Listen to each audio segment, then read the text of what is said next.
The plate slipped from my fingers before I could catch it, shattering against the polished marble floor with a crash that seemed to echo through the entire restaurant.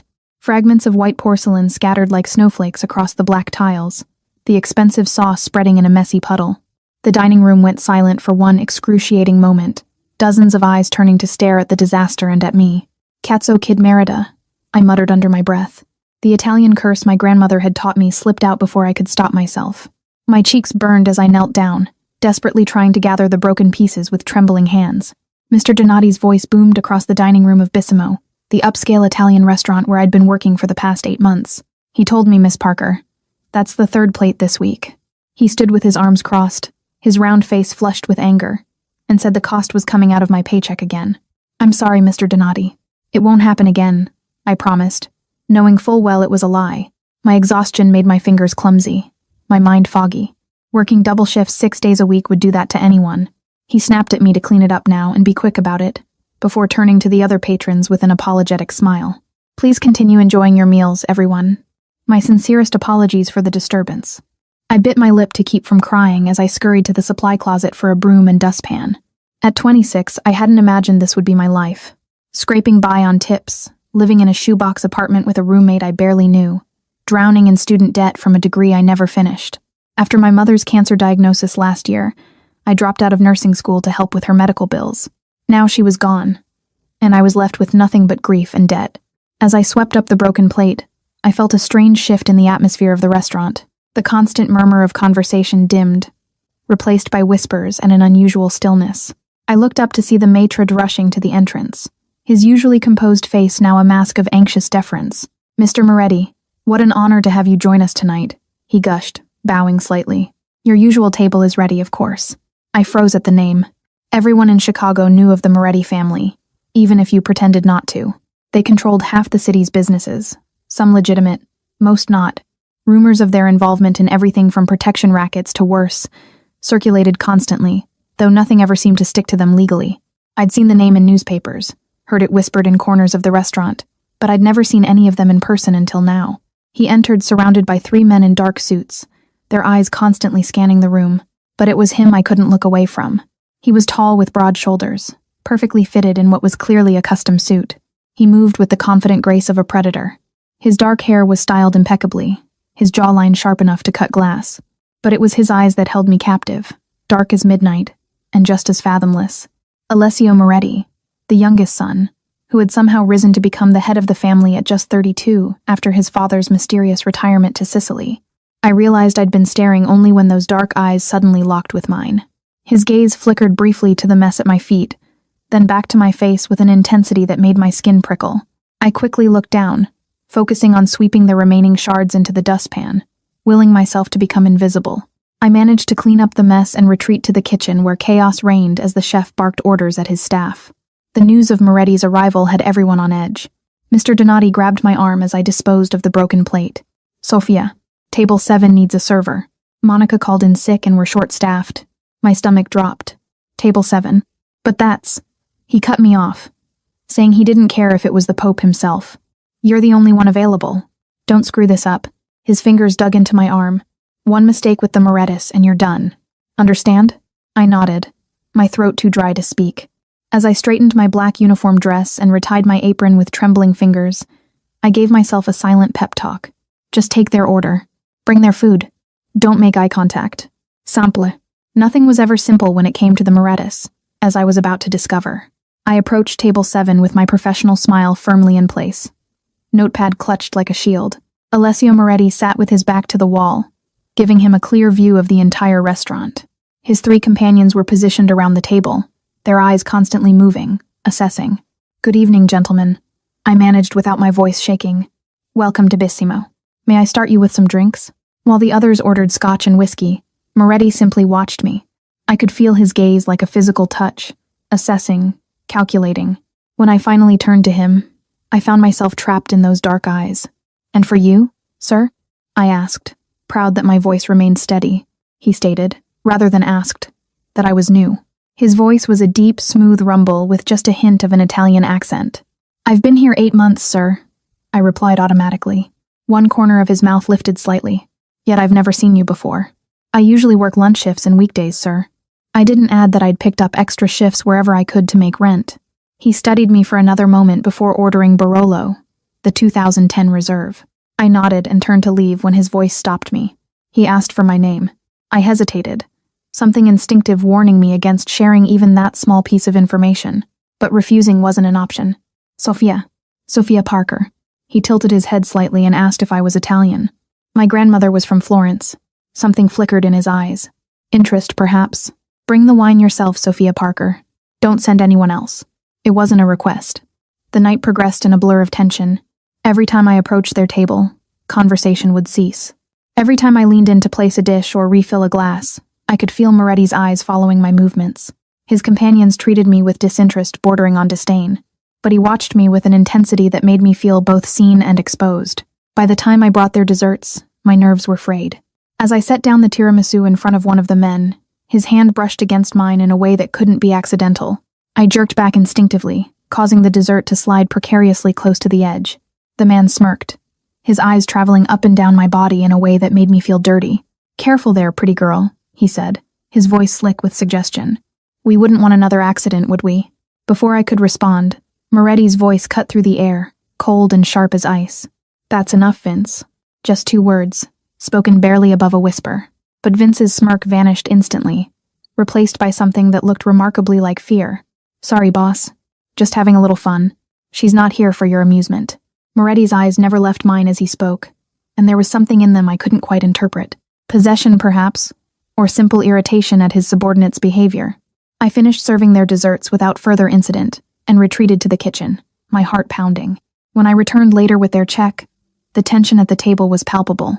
Vince avoided looking at me entirely, while the other 2 men seemed unnaturally focused on their coffee cups. Moretti signed the check without even glancing at the total, a sum that exceeded my monthly rent, and handed it back to me. His fingers brushed mine, the contact sending an unexpected jolt up my arm. "Thank you for your service tonight, Sophia Parker," he said, my name rolling off his tongue like he was tasting it. I nodded, unsure what to say, and turned to leave. One moment, his voice stopped me in my tracks. "I believe you dropped this earlier." When I turned back, he was holding up a worn silver bracelet.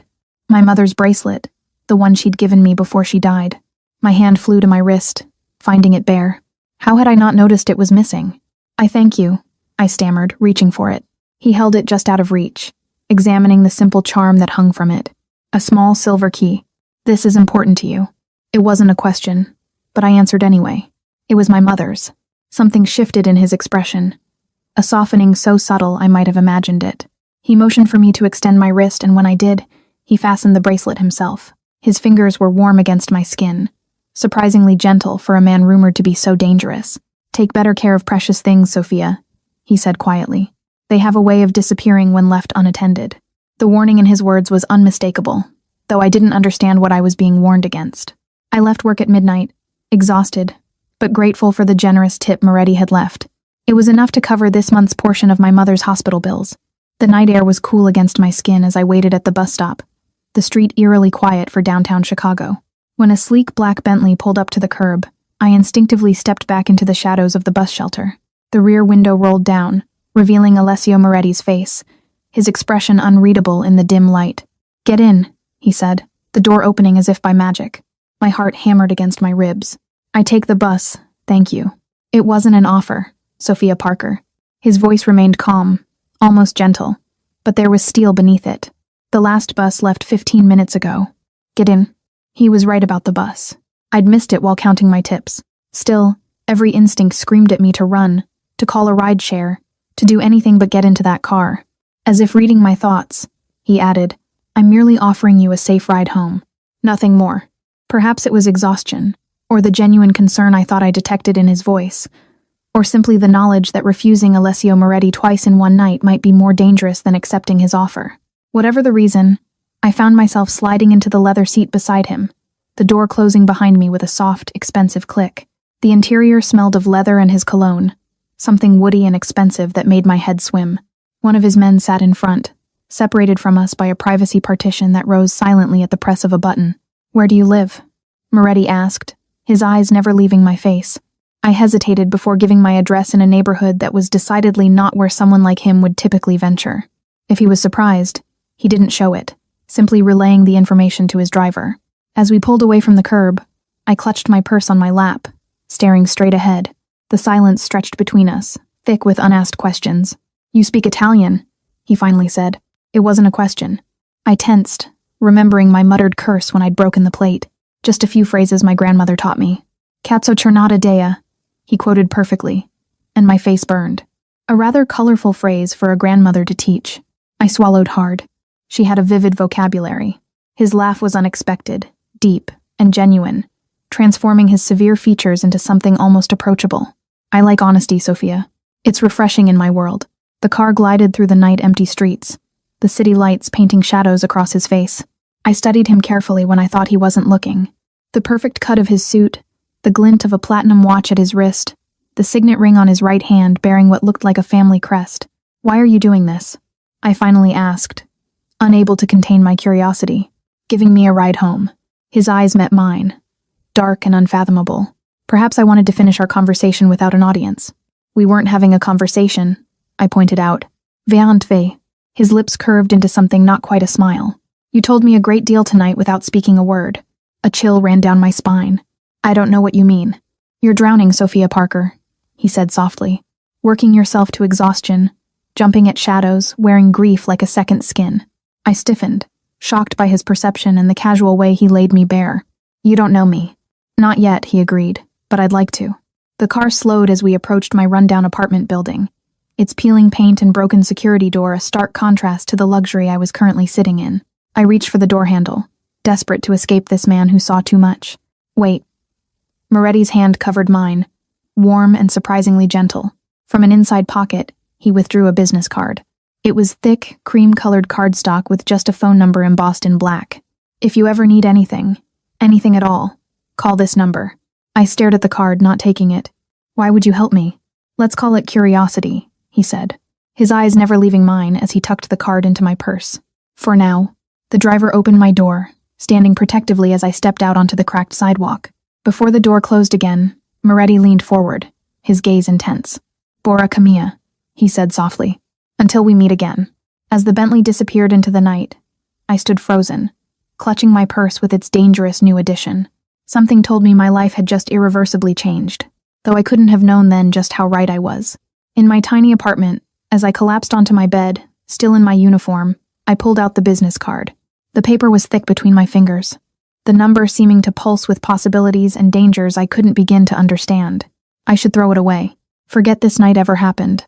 Instead, I tucked it into the small jewelry box that held my mother's few remaining possessions, telling myself I was merely keeping it as a curiosity, nothing more. But as sleep finally claimed me, Alessio Moretti's dark eyes followed me into my dreams, promising things I didn't dare name even to myself.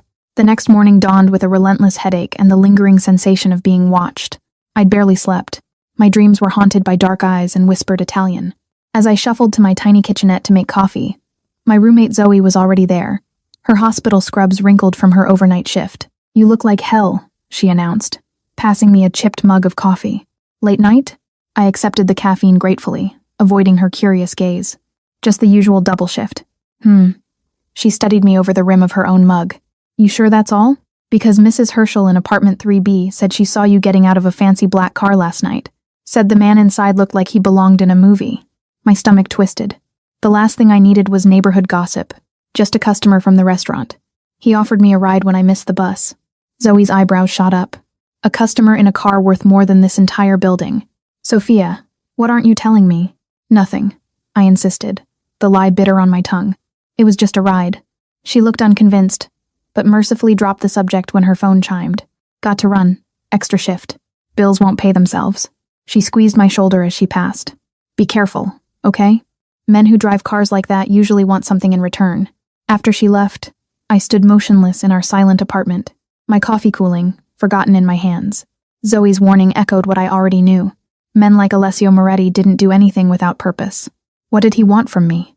The question followed me into the shower, through getting dressed, and onto the bus that would take me to my morning shift at Carmela's Cafe, my second job.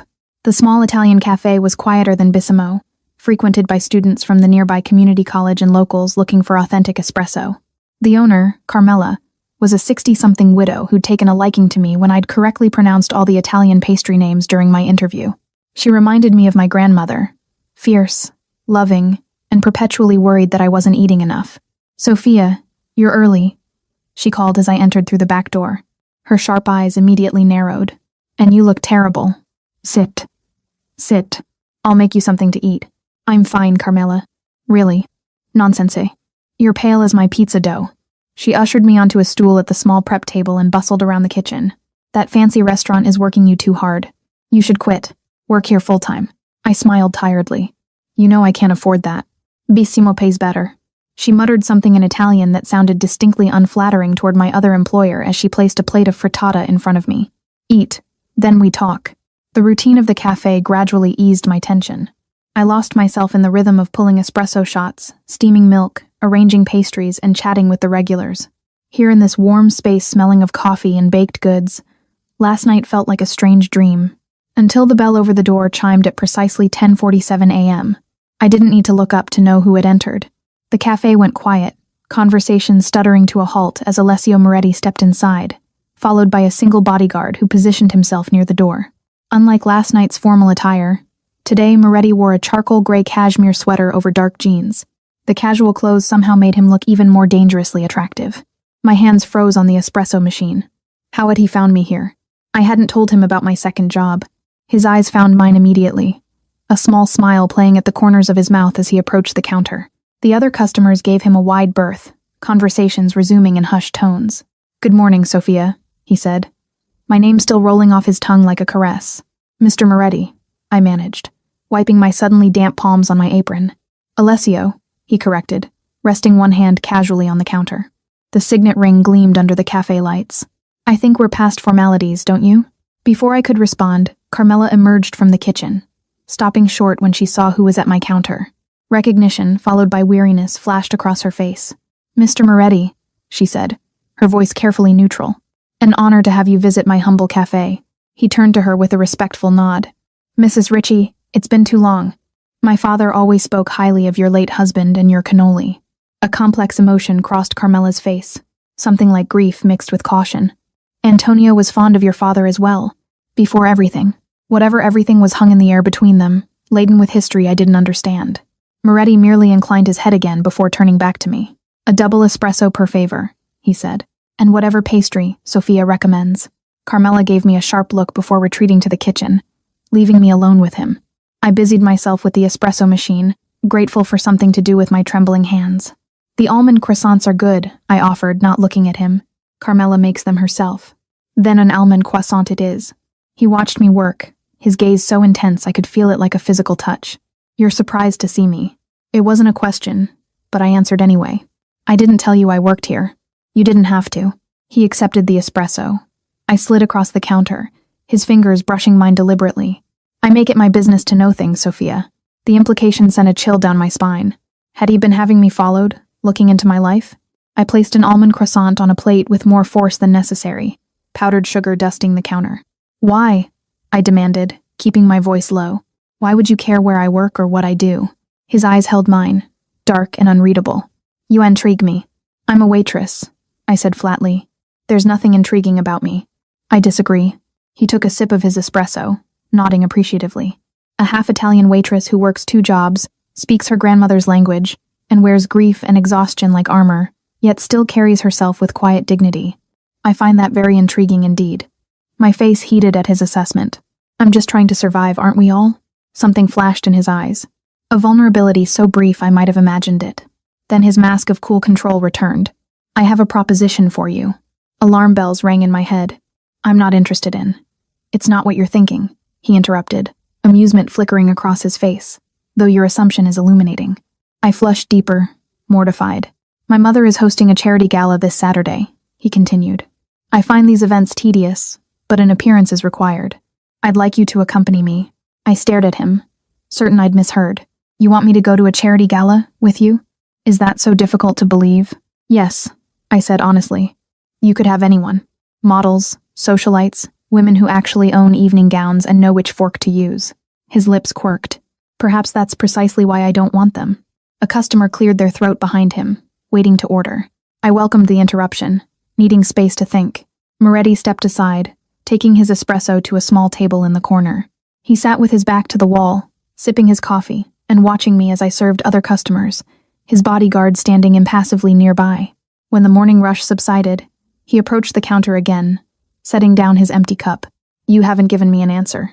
I wiped my hands on my apron, buying time. "I don't have anything to wear to something like that. That can be arranged. I'm working Saturday night at Bissimo." "No, you're not. I've already spoken to Donati. You have the evening off." My head snapped up. "You spoke to my boss without asking me first." A flash of annoyance crossed his face. "I anticipated your practical objections." "That's not your decision to make," I said, anger overriding my fear. "You can't just rearrange my life because you've decided I'm intriguing." For a moment, his expression darkened, and I remembered exactly who I was talking to. A man whose family name made people tremble, whose business dealings were whispered about but never openly discussed. I'd crossed a line, speaking to him this way. To my surprise, the darkness passed, replaced by something that looked almost like respect. "You're right," he said, the admission clearly costing him. "It was presumptuous of me. I apologize." The words sounded foreign on his tongue, as if he rarely had cause to use them. I blinked, thrown off balance by his concession. He reached into his pocket and withdrew a small white card, different from the one he'd given me last night. "My mother's charity supports medical research for rare childhood cancers. The gala raises funds for families struggling with medical bills." He placed the card on the counter between us. "Perhaps that might interest you, given your own recent experiences." My breath caught.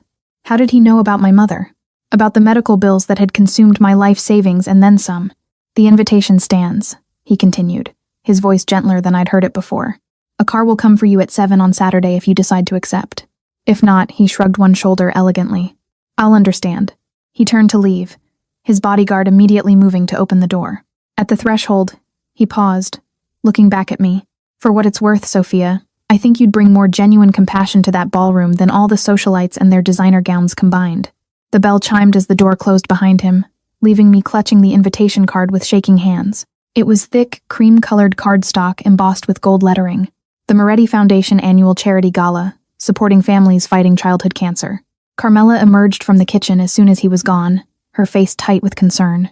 "Sophia, Mia, what have you gotten yourself into?" "Nothing," I insisted, still staring at the invitation. "He's just a customer." She made a sound of disbelief. "Alessio Moretti is not just anything. I've known that family for 40 years. They don't take interest in people without reason." "What did you mean before?" I asked, seizing the opportunity. "About his father and everything." Carmela sighed, suddenly looking every one of her 60-odd years. "Old history. Chicago was different then. Territories, families, loyalties." She waved a hand dismissively. "What matters is the present. And in the present you need to be careful. The Morettis. They live in a different world. A dangerous one." "I know who they are," I said quietly. "What they're rumored to do. Then you understand why I worry." She patted my cheek affectionately. "Beautiful girls like you don't enter their world without paying a price." I tucked the invitation into my apron pocket, trying to ignore the way it seemed to burn against my hip for the rest of my shift. By closing time, I'd convinced myself I wouldn't go. Couldn't go. Entering Alessio Moretti's world, even for one night, was a risk I couldn't afford. But as I unlocked the door to my apartment that evening, I found a large white box waiting on my doorstep tied with a simple black ribbon. No card, no note. There didn't need to be. Only one person would have sent it. With trembling fingers, I carried it inside and placed it on my bed. The ribbon slid away like silk, and when I lifted the lid, I gasped. Nestled in tissue paper lay the most beautiful dress I'd ever seen. Deep emerald green with a fitted bodice and flowing skirt that would fall just below my knees. It was elegant without being ostentatious, expensive without screaming its price tag. More disturbing was that it would fit me perfectly. Alongside it was a pair of black heels sized exactly right for my feet, and a small velvet jewelry box containing simple diamond drop earrings. My phone chimed with a text from an unknown number. "The green will complement your eyes." I sat heavily on the edge of my bed staring at the dress and the text message. How had he gotten my number? The same way he'd known where I lived, where I worked, what size I wore.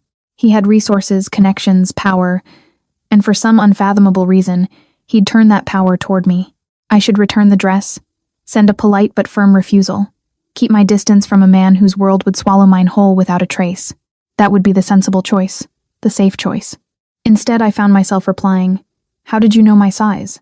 His response came immediately. I pay attention to details. Kara, does this mean you'll come? I stared at my phone, my thumb hovering over the keyboard. One word would commit me to stepping into his world, if only for a night. One word would change everything. Yes. The moment I sent it, a strange sense of inevitability washed over me, like I'd been moving toward this decision from the instant his dark eyes had first met mine across the restaurant. Saturday arrived with unseasonable warmth for late September in Chicago. I spent the day in a state of nervous anticipation, alternating between certainty that I should cancel and a strange excitement for the evening ahead. Zoe had left for her shift at the hospital with a knowing smile and a whispered, "Be safe." That left me alone with my thoughts and the emerald dress that hung on my closet door like a challenge. At precisely 6:55, my phone chimed with a text. "Your car is waiting. A." I took one final look in the mirror. The dress fit as if it had been made for me. The color made my hazel eyes look more green than brown. I'd swept my dark hair up into a simple chignon, applied minimal makeup, and added the diamond earrings, the only truly valuable things I now owned. My mother's bracelet gleamed at my wrist, the small silver key catching the light. Just one night, I whispered to my reflection, then back to reality. But as I stepped outside to find the same black Bentley waiting at the curb, its driver holding the door open with respectful difference, I couldn't shake the feeling that reality as I knew it was already slipping away, replaced by something far more dangerous and alluring. The car glided through Chicago's evening traffic, carrying me toward the glittering lakefront where the city's elite gathered in their mansions and penthouses. We eventually turned through ornate gates, following a curved driveway toward a sprawling estate that looked more like it belonged in the Italian countryside than on Lake Michigan's shore. "Whose home is this?" I asked the driver, finding my voice at last. "The Moretti family residence, miss," he replied. "Mr. Alessio grew up here." The car stopped at the foot of marble steps, leading to massive wooden doors thrown open to reveal warm light and the distant sounds of an orchestra. As the driver opened my door, a familiar figure appeared at the top of the steps. Alessio Moretti stood waiting for me, devastatingly handsome in a perfectly tailored black tuxedo. As our eyes met, something passed between us, a current of recognition, of inevitability. And though every instinct warned me to run back to the safety of my small life, I found myself climbing the steps toward him instead, drawn by a force I couldn't name and wasn't sure I wanted to resist. Alessio's eyes darkened as I approached, his gaze traveling from my face to the emerald dress and back again. "You are stunning, Sophia," he said, his voice low enough for only me to hear. "Thank you," I replied, suddenly aware of how out of place I was. "For the dress, too. It's beautiful. The dress is merely fabric," he said, offering his arm. "You're what makes it beautiful." I placed my hand on his arm, feeling the solid strength beneath the expensive suit. As we entered the mansion, I fought to keep my expression neutral, but it was difficult not to gape. The foyer alone was larger than my entire apartment, with soaring ceilings, marble floors, and a grand staircase that curved elegantly upward. Paintings that looked like they belonged in museums hung on the walls, and fresh flowers spilled from crystal vases taller than I was. "Try not to look so impressed," Alessio murmured, amusement coloring his voice. "Most of these people mistake awe for weakness." I squared my shoulders, lifting my chin slightly. "Is that why you brought me? To impress them with how easily awed I am?" Something flashed in his eyes. Surprise, followed by that same respect I'd glimpsed in the cafe. "I brought you because I wanted you here," he said simply. "The rest doesn't matter." But it did matter, as became immediately clear when we entered the main ballroom. Conversation stuttered to a halt as heads turned in our direction. Women in designer gowns and men in custom tuxedos stared openly, their expressions ranging from curiosity to blatant disapproval. "Alessio, darling," a woman's voice called, and the crowd parted to reveal an elegant woman in her 60s, her silver-streaked dark hair swept into an immaculate updo. Despite her age, she moved with the grace of someone half her years, her black gown whispering against the marble floor as she approached. "I was beginning to think you wouldn't come." "Mother," Alessio greeted her, bending to kiss her cheek. "You know I wouldn't miss your gala." Her sharp eyes, the same midnight color as her son's, turned to me with undisguised interest. "And who is your lovely guest?" "Sophia Parker," Alessio said, his hand coming to rest at the small of my back.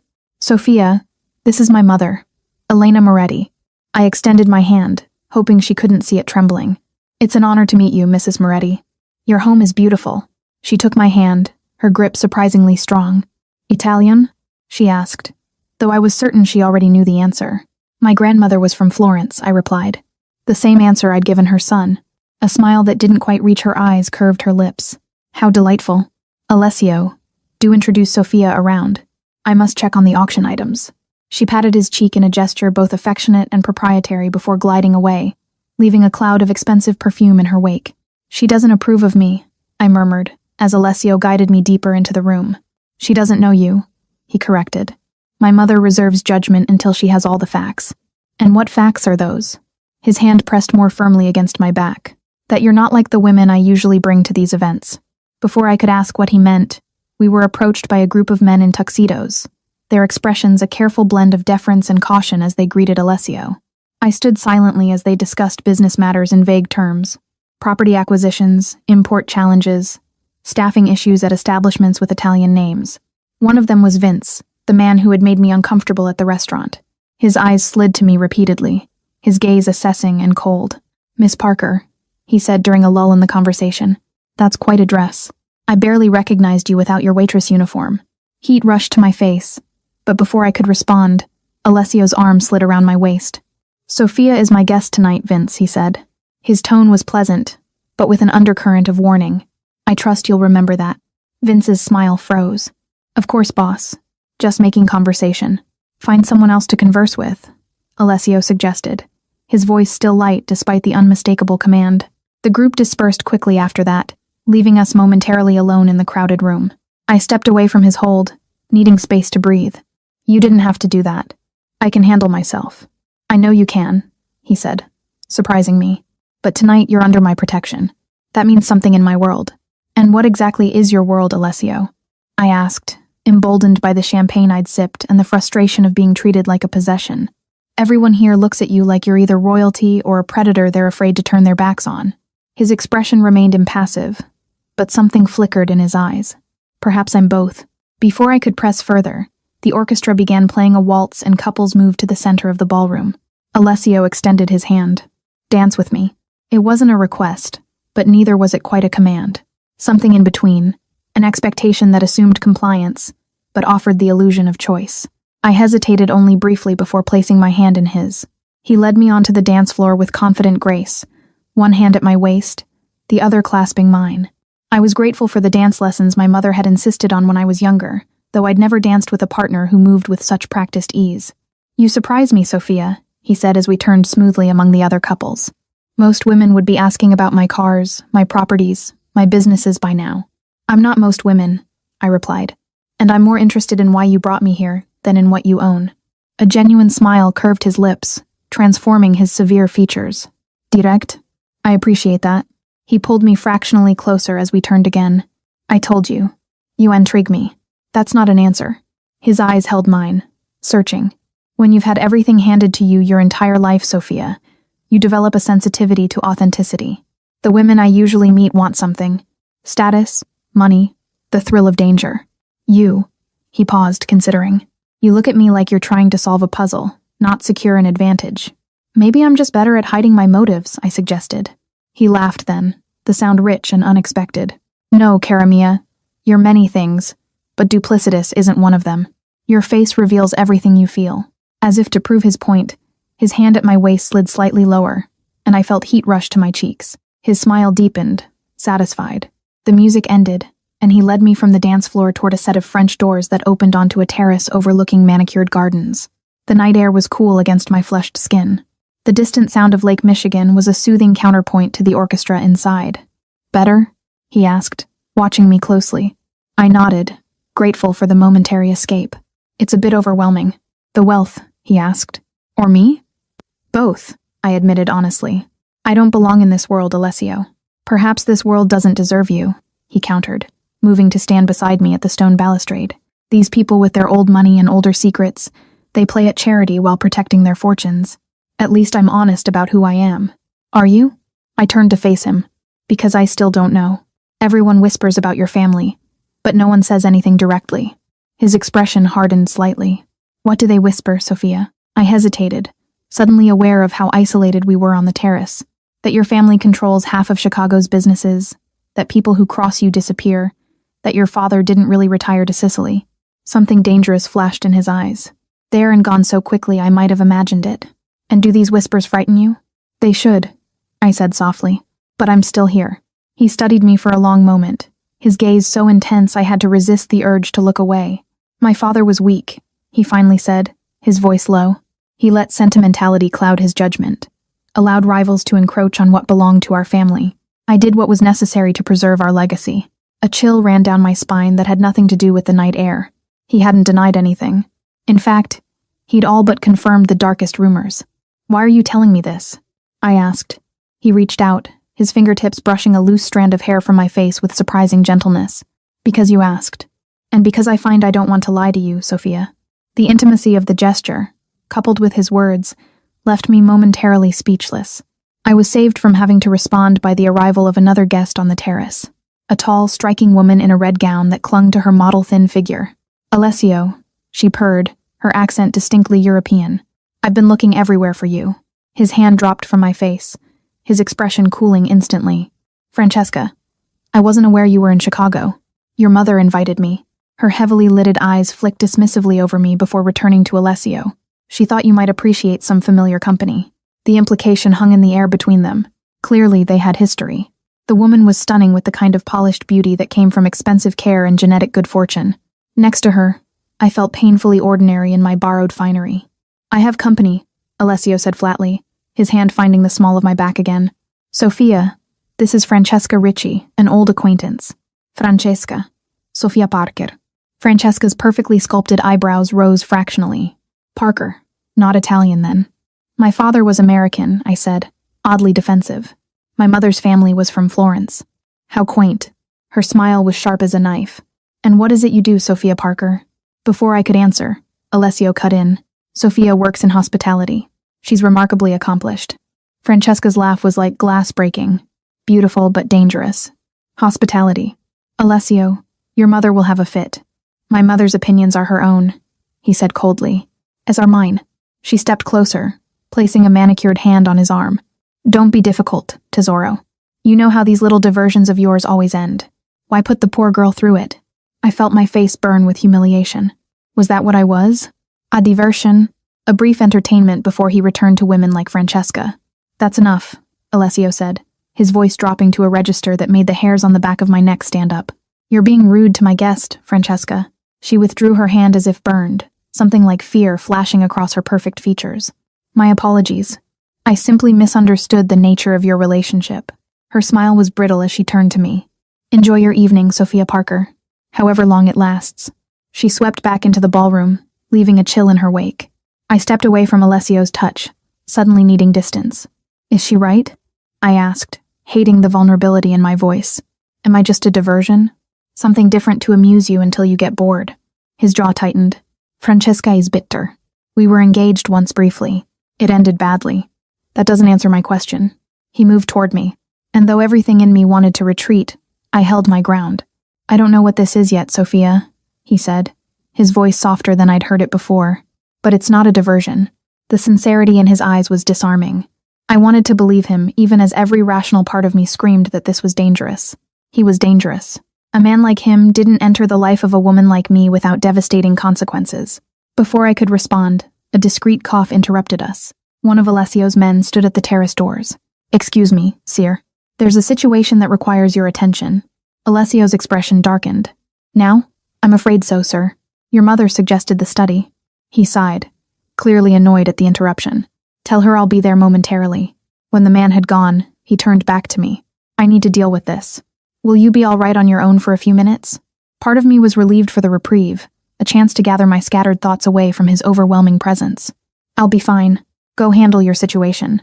He hesitated, then reached for my hand, bringing it to his lips in a gesture that seemed both archaic and intimate. "Don't disappear on me, Kara," he murmured against my skin, sending a shiver up my arm. "I'm not finished with you yet." The words could have sounded threatening, but the warmth in his eyes transformed them into something closer to a promise. Then he was gone, striding through the ballroom with purpose, people instinctively moving from his path. I remained on the terrace for several minutes, trying to calm my racing heart and sort through the confusing jumble of emotions Alessio Moretti evoked in me. Fear, fascination, a dangerous attraction I couldn't afford to indulge. When the night air became too cool, I reluctantly returned to the ballroom where the gala was in full swing. I made my way to the bar, ordered a glass of water, and tried to blend into the background. It was an impossible task given the curious glances and whispered comments that followed me. Clearly, my appearance with Alessio had caused quite the stir. "You're making quite an impression," a voice said beside me, and I turned to find Elena Moretti, a champagne flute balanced delicately between her fingers, though perhaps not the one you intended. I straightened my spine. "I didn't come here to make an impression, Mrs. Moretti. No." Her smile was cool but not unkind. "Then why did you come, Sophia Parker?" The direct question caught me off guard. "Your son invited me," I said, opting for simple truth. "My son invites many women to many events," she replied, her gaze assessing. "Most of them arrive with an agenda." "I don't have an agenda," I said firmly. "I came because—" I hesitated, unsure how to articulate my reasons when I barely understood them myself. "Because you're curious about him," she finished for me. "About his world. About the power he wields so effortlessly." She sipped her champagne. "It's a natural response. Alessio has that effect on women. Always has." "It's not about power," I insisted, though I wasn't entirely sure that was true. There was something undeniably compelling about the way he commanded a room, the way people deferred to him without question. Elena's expression softened marginally. "Perhaps not entirely, but be careful, my dear.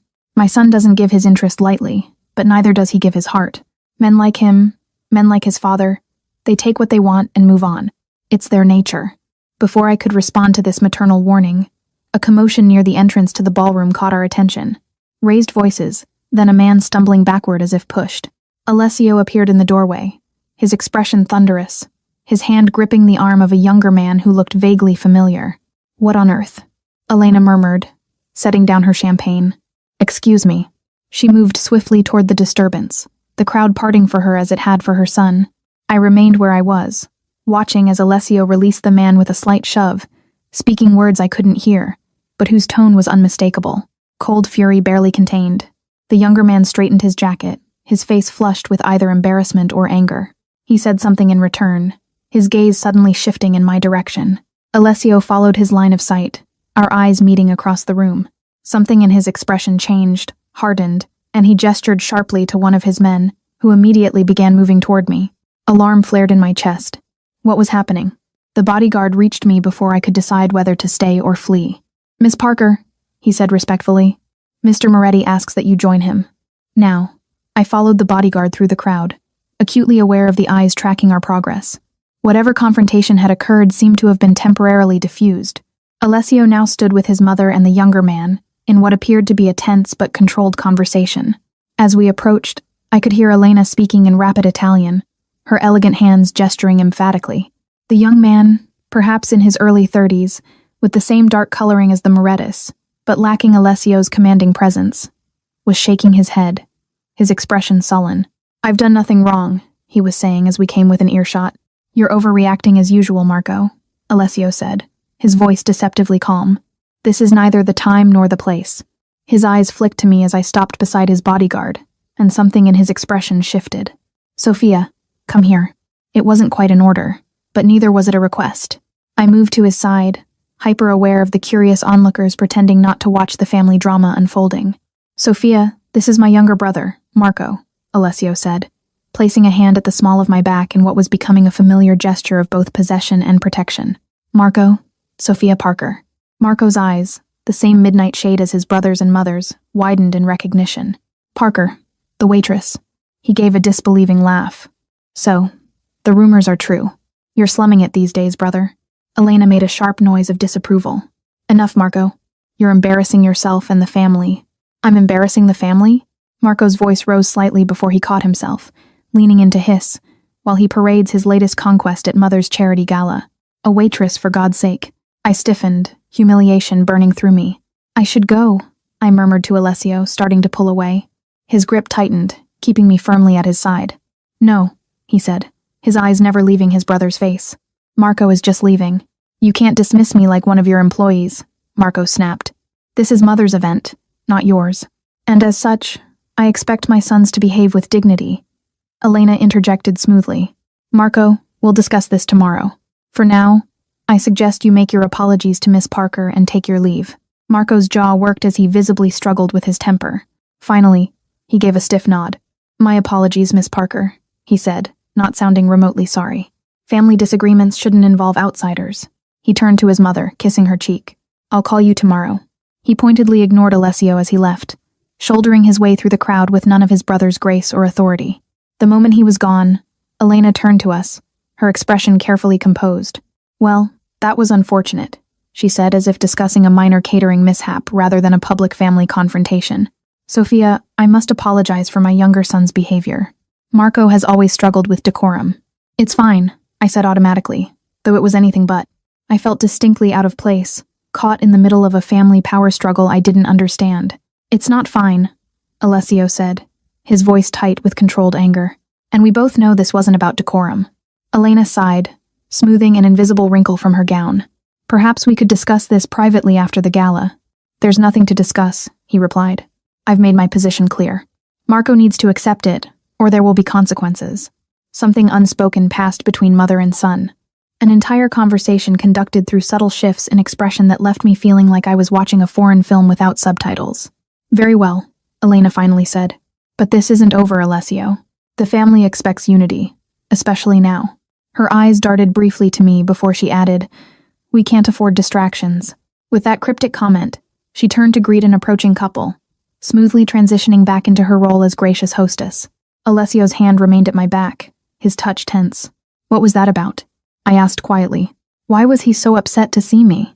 Alessio guided me toward a quieter corner of the ballroom. Family business, he said dismissively. Marco has always resented my position. He thinks he should have a greater role in the family's affairs. And my presence upset him because... Alessio's jaw tightened.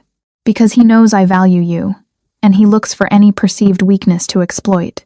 The statement that Alessio Moretti valued me, a waitress he'd known for all of 3 days, should have seemed absurd. Yet something in his eyes, in the protective way he'd positioned himself between me and his brother, made me believe him. Come, he said, taking my hand.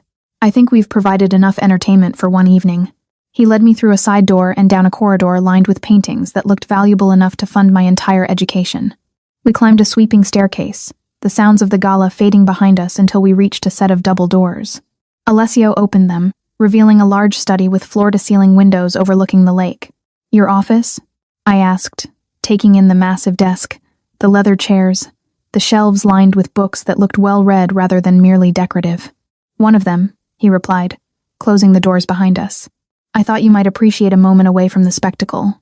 I moved to the windows, gazing out at the moonlight reflecting on Lake Michigan. The view was breathtaking, the dark water stretching endlessly, the city lights twinkling in the distance.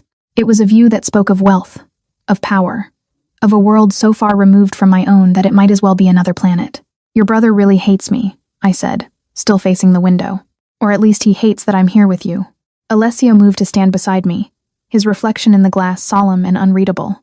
Marco doesn't know you well enough to hate you. He hates what you represent. And what's that? Change. He turned to face me, his dark eyes searching mine. I've been different since I met you. People have noticed. I laughed nervously. We met 3 days ago. How different could you possibly be?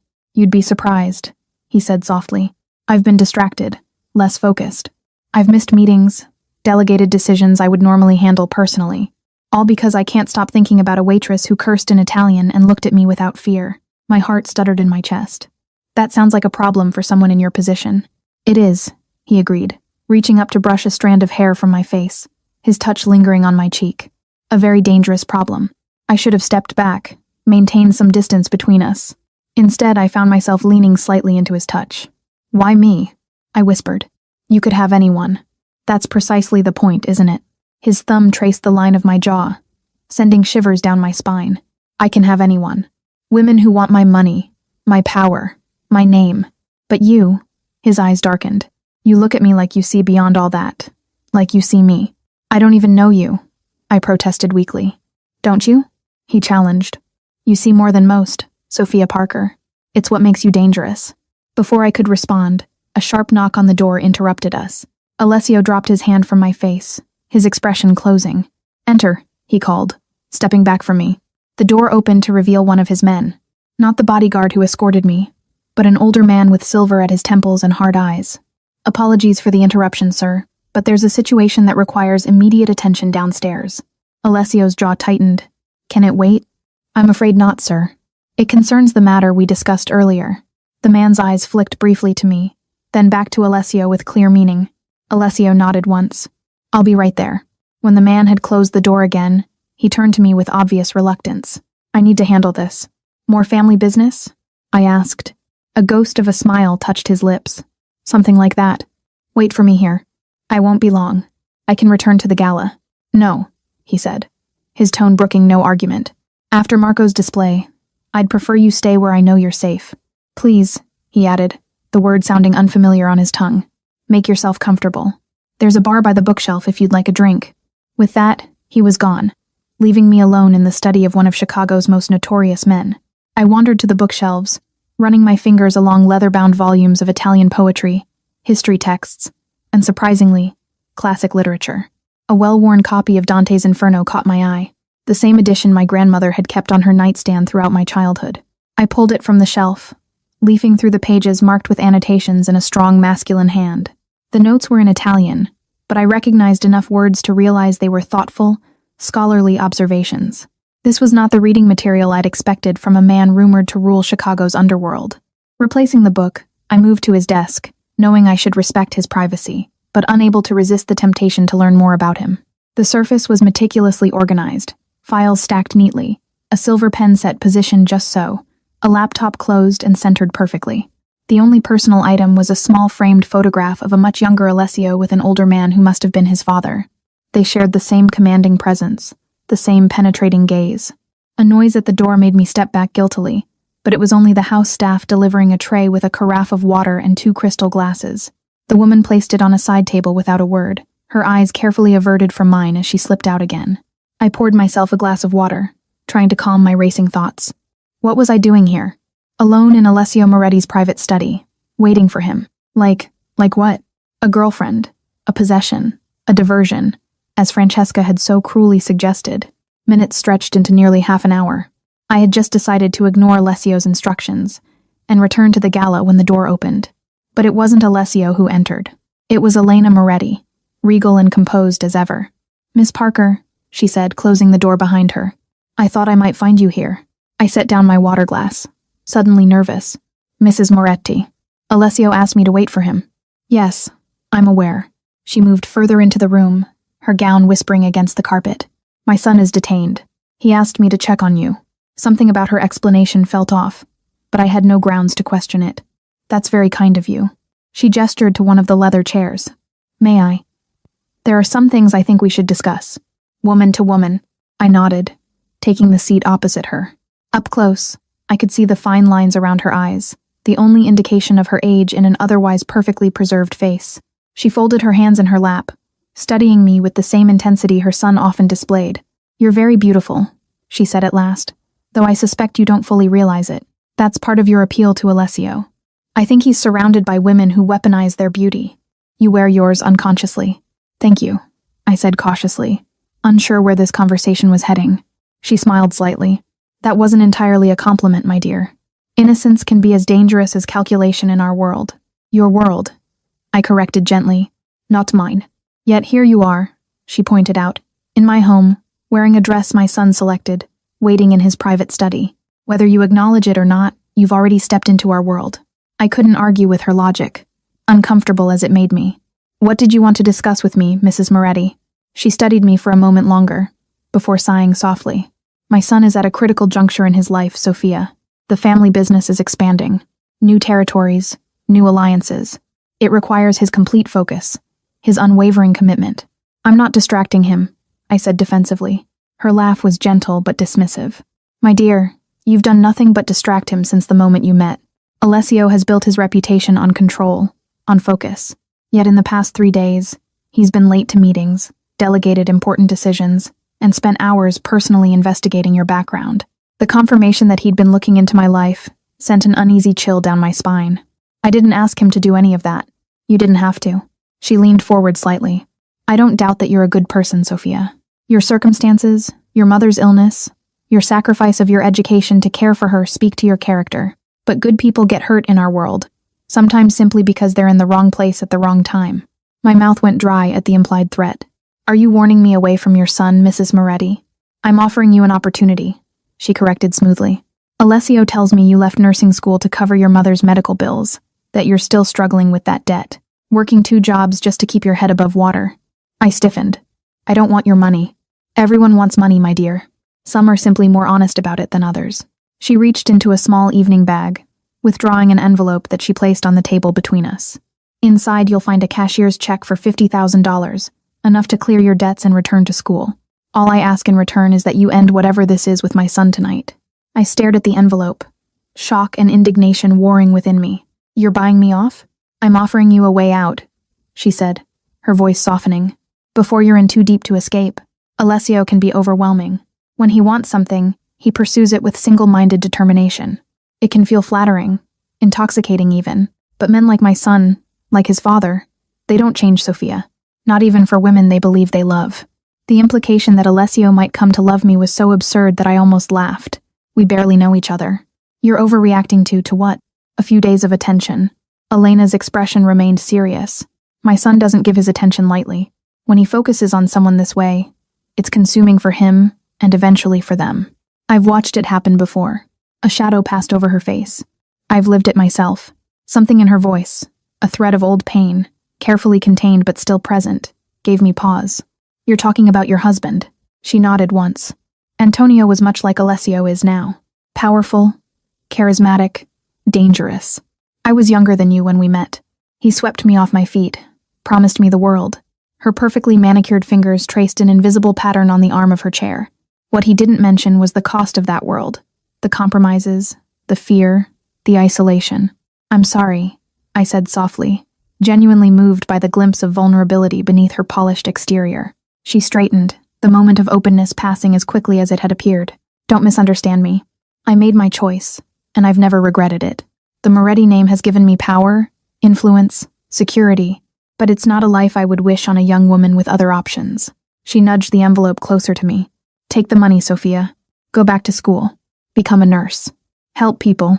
Live a life where you don't have to check under your car for explosives or wonder if the new friend you made is actually an informant. Her blunt description of her reality was chilling. I looked from the envelope to her face, searching for signs of manipulation, finding only what appeared to be genuine concern. And if I don't take it? I asked, my voice barely above a whisper. Her expression softened with what looked like genuine regret. Then I fear you'll learn the hard way what it means to be chosen by a Moretti man. She rose gracefully. The car that brought you tonight is at your disposal. You needn't say goodbye. In fact, I think it's better if you don't. A clean break is kinder in the long run. She moved toward the door, pausing with her hand on the knob. For what it's worth, I think in another life under different circumstances, you might have been good for my son. Her smile was sad. But we don't live in that life, do we? With that, she was gone, leaving me alone with an envelope containing more money than I'd ever seen at once, and a decision that somehow felt like it would change the course of my life, no matter which way I chose. I sat motionless for several long minutes, staring at the envelope. $50,000. Freedom from debt. A return to the life I'd planned before my mother's illness had derailed everything. All I had to do was walk away from a man I barely knew, a man whose world was so far removed from mine that any connection between us seemed doomed from the start. It should have been an easy decision. The rational choice was clear. So why did the thought of never seeing Alessio again make my chest ache as if something vital was being torn away? I rose from the chair, the envelope still untouched on the table. Moving to the window, I stared out at the moonlit lake, trying to make sense of the conflicting emotions warring within me. 3 days. I'd known Alessio Moretti for just 3 days, yet somehow he'd managed to upend my carefully constructed world, forcing me to question everything I thought I wanted. The practical part of me, the part that had been paying bills and making sacrifices since I was old enough to understand money, urged me to take Elena's offer. It was generous, more than generous. With $50,000, I could clear my debts, return to nursing school, and rebuild the life I'd planned before grief and poverty had ground my dreams to dust. Yet something deeper, more instinctive, rebelled at the idea of being bought off, of having a price tag attached to whatever was developing between Alessio and me. And there was something. I couldn't deny it. Couldn't pretend that the electricity that sparked between us whenever we were close was merely my imagination. I was so lost in thought that I didn't hear the door open. It was only when I caught a reflection in the window, a tall figure standing motionless in the doorway, that I realized Alessio had returned. Your mother was here, I said without turning, my eyes still fixed on the distant horizon where lake met sky. He moved into the room, stopping a few paces behind me. I know. Of course he did. Very little seemed to escape Alessio's notice. She made me an interesting offer. His reflection in the glass stiffened almost imperceptibly. Did she? I turned to face him then, needing to see his expression clearly.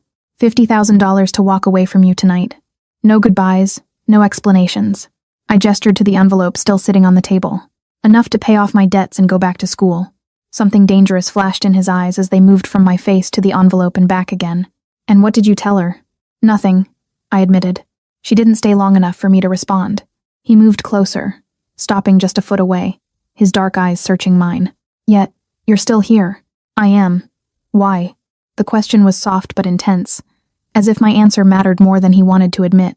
I swallowed, suddenly finding it difficult to maintain eye contact. I don't know, I said honestly. By any rational measure, I should take the money and run as far from you and your world as possible. One corner of his mouth lifted in a humorless smile. Yet you haven't. Not yet, I agreed. He reached out slowly, giving me time to pull away if I wanted to, and tucked a strand of hair behind my ear. My mother means well, he said quietly. In her own way, she's trying to protect both of us. From what? From each other. From what we might become together. His hand lingered near my face, his thumb brushing lightly against my cheekbone. She's not wrong about the dangers of my world, Sophia. The life I lead, it's not compatible with normalcy, with safety. Then why bring me into it at all? I asked, my voice barely above a whisper. Why pursue this? Whatever this is, if you know it can only end badly. His eyes darkened. Because from the moment you looked at me across that restaurant, something in me recognized something in you. Something I didn't know I was missing until I found it. The raw honesty in his voice stole my breath. This wasn't the smooth charm of a man accustomed to getting what he wanted through manipulation. This was something else entirely, a confession that seemed to surprise him as much as it did me. That doesn't make sense, I protested weakly. We're from completely different worlds. I'm nobody, a waitress drowning in debt. You're... I gestured vaguely at our surroundings. The opulent study that spoke of generations of wealth and power. I'm a man, he said simply. Behind the name, the reputation, the power. I'm just a man who hasn't been seen, truly seen, in longer than I can remember. His hand moved to cup my cheek fully. Until you.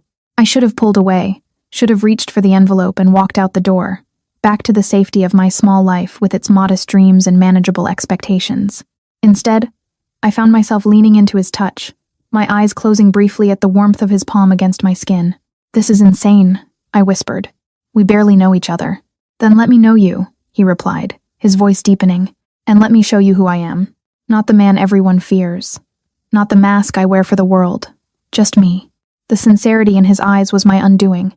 Without conscious decision, I closed the small distance between us, my hand coming to rest on his chest where I could feel his heart beating strong and steady beneath expensive fabric. His response was immediate and overwhelming. One arm wrapped around my waist, pulling me firmly against him while his other hand tangled in my hair, tilting my head back as his mouth claimed mine. The kiss was nothing like the hesitant explorations I'd experienced before. This was possession, pure and unrestrained. A man taking what he wanted with absolute certainty that it was his to take. And God help me, I gave myself over to it completely, my arms winding around his neck as I pressed closer, answering his hunger with my own unexpected desire.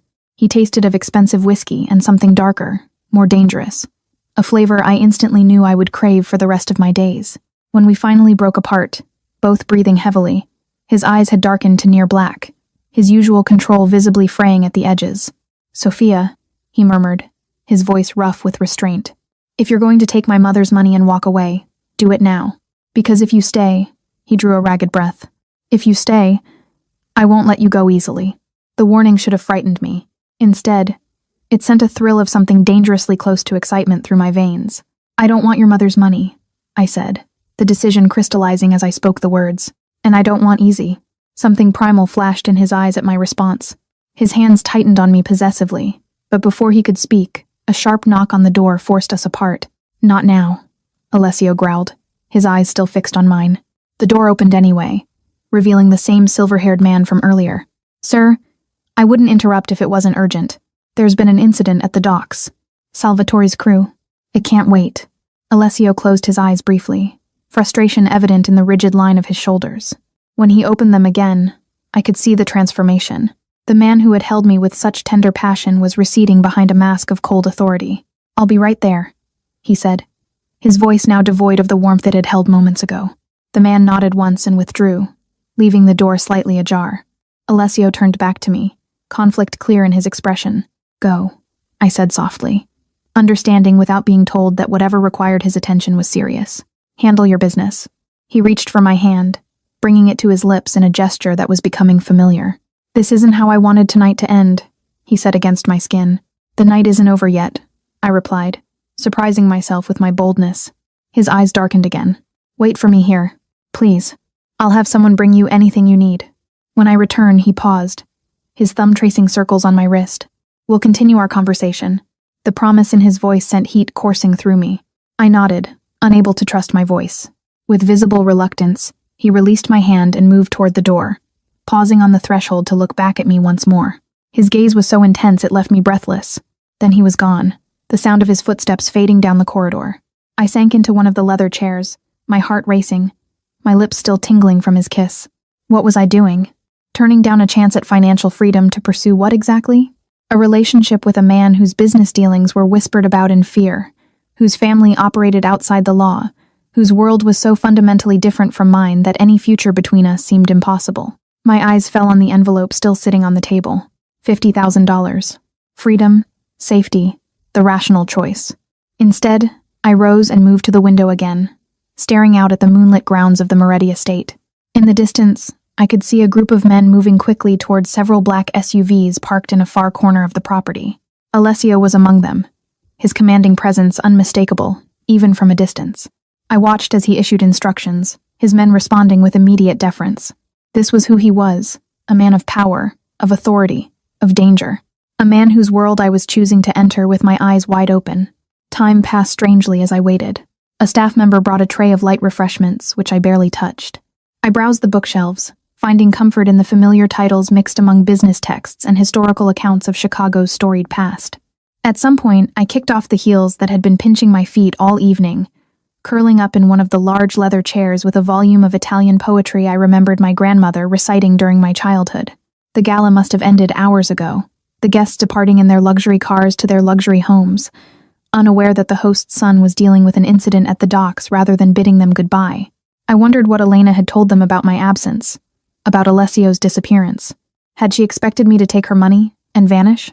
What would she say when she discovered I was still here, waiting for her son in his private study?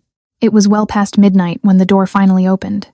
Alessio stood in the entrance, his bow tie undone, his expression guarded as his eyes found me curled in the chair. For a moment, neither of us spoke, the air between us charged with unasked questions and unspoken fears. "You're still here," he finally said, his voice revealing a hint of surprise despite his usual control. I closed the book in my lap, setting it aside. I said I would be. He moved into the room, his movements betraying a slight stiffness that hadn't been present before. As he came closer, I noticed a dark smudge on the cuff of his pristine white shirt, a stain that looked disturbingly like blood. "Are you hurt?" I asked, rising from the chair, concern overriding everything else. He glanced down at his cuff, his expression hardening momentarily before he shook his head. "It's not mine." The implication hung in the air between us. I should have been horrified, should have run from the room and never looked back. Instead, I found myself asking, "Do you want to talk about it?" His laugh was short and without humor. "No, Sophia. That's the one thing I never want to do with you. Discuss the uglier aspects of my business." He moved to a sidebar, pouring himself a measure of amber liquid that he drank in one swift motion. "You deserve better than that contamination." I approached him slowly, stopping just within reach. "If I'm going to be part of your life, I'll have to accept all of you, even the parts you'd rather keep hidden." He turned to face me, his expression grave. "Is that what you want? To be part of my life? I'm still here, aren't I?" He set down his glass, his eyes never leaving mine. "Despite my mother's offer, despite what you might have witnessed tonight, despite knowing on some level exactly what kind of man I am, I don't know what kind of man you are," I corrected softly. "Not fully, but I'd like the chance to find out." Something in his expression shifted, softened. "You continue to surprise me, Sophia Parker. Is that a good thing?" "It's unprecedented," he admitted, reaching out to trace the line of my jaw with his fingertips. "I've spent my life anticipating every move, predicting every reaction. But you defy expectation at every turn." I leaned into his touch, drawn to him despite every rational warning screaming in my mind. "What happens now?" His thumb brushed across my lower lip, his eyes following the movement. "Now I take you home. It's late, and you've had enough of the Moretti family drama for one night. Disappointment flared briefly, before I recognized the respect in his restraint. He wasn't dismissing me. He was giving me time.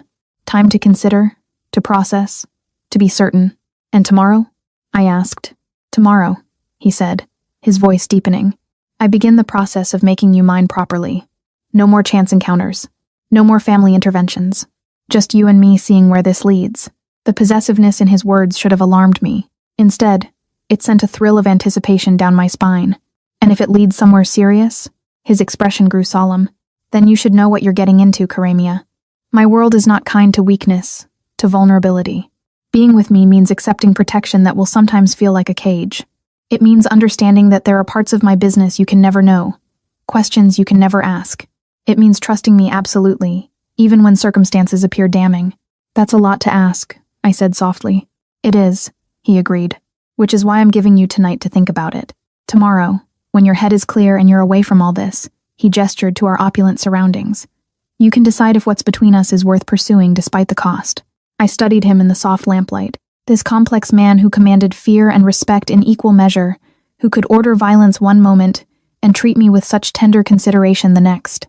And if I decide it is worth it? The smile that curved his lips transformed his severe features, making him look younger, almost boyish. Then, Sophia Parker, I promise you a life beyond anything you've imagined. Not easy, perhaps not always safe, but never boring, never lonely, and never lacking in passion. He drew me closer, his arms encircling my waist as he bent to brush his lips against mine. Not the consuming fire of our earlier kiss, but a gentle promise of what might come. For tonight, though, I'll return you to your apartment like the gentleman my mother raised me to be.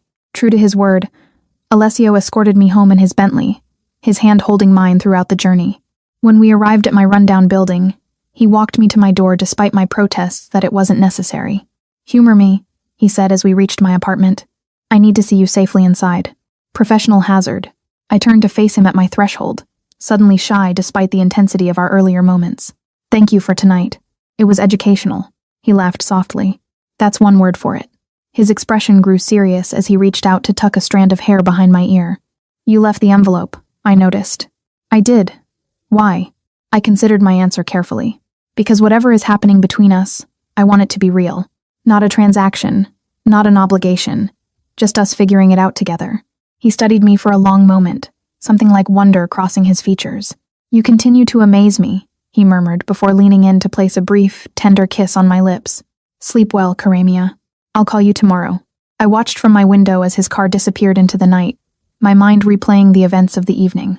The confrontation with Marco, Elena's warning, the kiss that had changed everything. I should have been terrified, overwhelmed by the implications of involving myself with a man like Alessio Moretti. Instead, I felt strangely calm, as if I'd been moving toward this moment my entire life without realizing it. 6 months later, I stood in front of a different mirror in a different room, hardly recognizing the woman who looked back at me. Gone was the exhausted waitress in a cheap uniform, replaced by someone who moved with confidence in designer clothes, who no longer flinched at price tags or calculated tip percentages to pay bills. My apartment was now a spacious penthouse overlooking the lake. My student debt was a distant memory.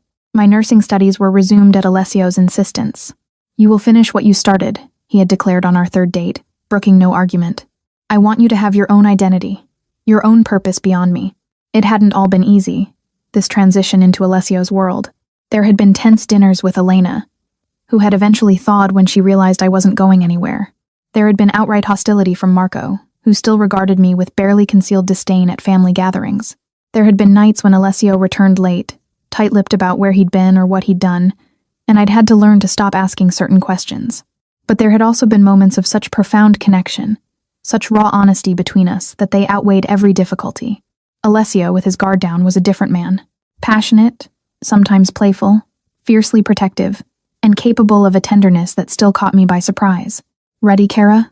His voice pulled me from my thoughts as he appeared in the doorway of our bedroom, impeccable as always in a tailored suit. Tonight was another charity gala, this one for a children's hospital where I'd recently started volunteering. Almost, I replied, fastening my mother's bracelet around my wrist. It was the only piece of jewelry I'd refused to let him replace with something more expensive.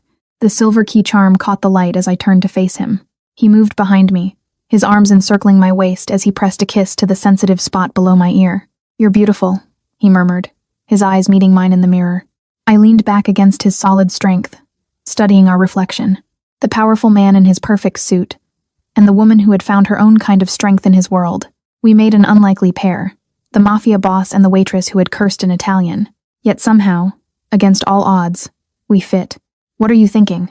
he asked, his chin resting on my shoulder. I smiled, covering his hands with mine where they rested on my stomach. That 6 months ago, I was carrying plates and counting tips. And now? And now? He prompted. I turned in his arms, reaching up to trace the line of his jaw. Now I'm exactly where I'm supposed to be. The tender look in his eyes, a look only I ever got to see, warmed me from within. "No regret?" he asked, a rare vulnerability in his voice. "None," I said truthfully. "Your world isn't easy, Alessio. It's complicated and sometimes frightening, but it's also passionate and loyal and surprisingly full of love." I rose on tiptoe to press a soft kiss to his lips. "And it has you. That makes it worth everything." His arms tightened around me, his kiss deepening with the possessive intensity that still made my heart race. When we broke apart, both slightly breathless, the look in his eyes was one I'd come to recognize. Part wonder, part fierce possession. "Mine," he murmured, his voice rough with emotion. "I still can't believe you're mine." I smiled, taking his hand and placing it over my heart. "Yours," I agreed. "For as long as you want me." His answering smile, the rare, genuine one that transformed his entire face, lit something warm and bright within me. "Then prepare for forever, cara mia," he said, lacing his fingers through mine. "Because I'm never letting you go." As we left the penthouse hand in hand, heading toward another night among Chicago's elite, I reflected on the strange winding path that had led me here. From a broken plate and an Italian curse to the arms of a man who ruled his world with iron control, yet looked at me like I was the miracle he'd never dared hope for. Life with Alessio would never be simple. There would always be parts of his business kept carefully separate from me, always be risks that ordinary couples never faced. But there would also be this, his hand in mine, his unwavering protection, his surprisingly tender heart that he shared with no one but me. My mother had always told me that the right path rarely feels easy, that true love asks something of us, challenges us to grow beyond our comfortable boundaries. Walking beside Alessio Moretti, I finally understood what she meant. Our beginning had been unlikely, perhaps even dangerous, but our story was ours alone, written in the language of risk and reward, of passion and protection, of two people who recognized in each other exactly what they'd been missing all along. And that, I decided as Alessio helped me into the waiting car, his dark eyes holding a promise only I could read, was a story worth living with all its complications, with all its dangers, and with all its unexpected joy.